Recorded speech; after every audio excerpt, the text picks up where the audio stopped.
Salut les amis, j'espère que vous allez bien. On est reparti pour un nouvel épisode de Vérité historique. Alors cette fois-ci, on va parler de Moïse, de Moussa alayhi salam. Et pourquoi nous cache-t-on sa mission prophétique en Égypte? Alors dites-moi les amis, vous le connaissez ce papyrus-là? Il s'agit tout simplement du papyrus Dipouwer.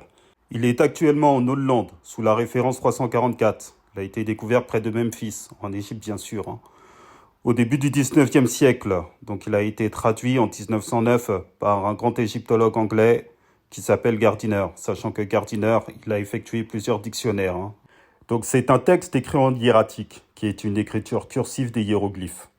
Je fais rapidement un aparté pour répondre aux personnes qui stipulent que les Arabes ont inventé leur écriture en copiant le hiératique. Malheureusement, ces personnes prennent des raccourcis et ne connaissent pas du tout les techniques qu'on utilise en linguistique, comme la comparaison graphique, l'analyse phonétique, l'étude des systèmes d'écriture et autres. Je vous prépare justement une vidéo pour traiter de ce sujet-là. Bon, pour le moment, revenons à nos moutons. Alors, ce papyrus nous décrit différents cataclysmes en Égypte. La sécheresse, la fuite des esclaves emportant des richesses des Égyptiens, la mort ravageant tout le pays. Ça ne vous rappelle pas quelque chose tout cela? Moi, ça me fait bizarrement penser au diplôme d'Égypte. Vous ne croyez pas? Alors, sur la colonne de gauche, qui correspond au papyrus, on observe sur la première ligne, la peste est abattue sur tout le pays, il y a du sang partout. Sur la colonne de droite, donc on a pris en exemple la Torah, le livre de l'Exode, toute l'eau du fleuve fut changée en sang.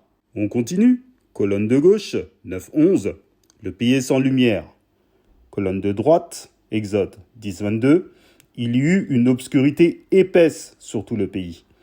Bien entendu, nous retrouvons les mêmes informations dans le Coran. Alors pourquoi des spécialistes comme Thomas Römer, spécialiste en études scripturaires, en philologie, en langue ancienne, n'en parlent pas? Et c'est la même chose pour ses acolytes, Messa et Roger Sabat. Ils n'en parlent pas. Ils ont collaboré tous les trois ensemble et ils ont même effectué un documentaire. Cependant, il y a quand même un élément pertinent dans leur bouquin. Ils font le rapprochement entre Moshe, en langue hébraïque, le Mem, le Shin et le He, et le bilitaire Mess. Ce bilitaire était par exemple utilisé dans le nom de Ramsès, qui en égyptien ancien donne Ramessou. Messou, Moshe, Moïse. Ce qui est totalement logique, car comme Moïse a été élevé à la cour de Pharaon, il ne pouvait que porter un prénom égyptien. De ce papyrus, ils en ont seulement parlé à la conférence internationale sur le créationnisme en 2018. Alors, le texte est en anglais, je vous le traduis en français.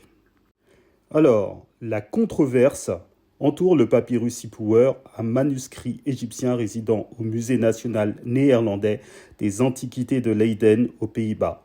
D'un côté, il y a ceux qui prétendent que ce manuscrit décrit les conditions chaotiques qui régnaient en Égypte au moment de l'exode biblique. De l'autre côté se trouvent ceux qui nient cela parce qu'ils ne croient pas que l'exode ait jamais eu lieu ou qui prétendent que les dates des événements décrits dans le manuscrit étaient erronées pour l'exode. Dans cet article, nous montrons que cet ancien document décrit très probablement les conditions de l'exode et que le papyrus Dipouwer offre donc de solides preuves extra-bibliques d'un exode historique. Je m'arrête là. Ah, la mauvaise foi, quand tu nous tiens. Je vous dis à la prochaine les amis.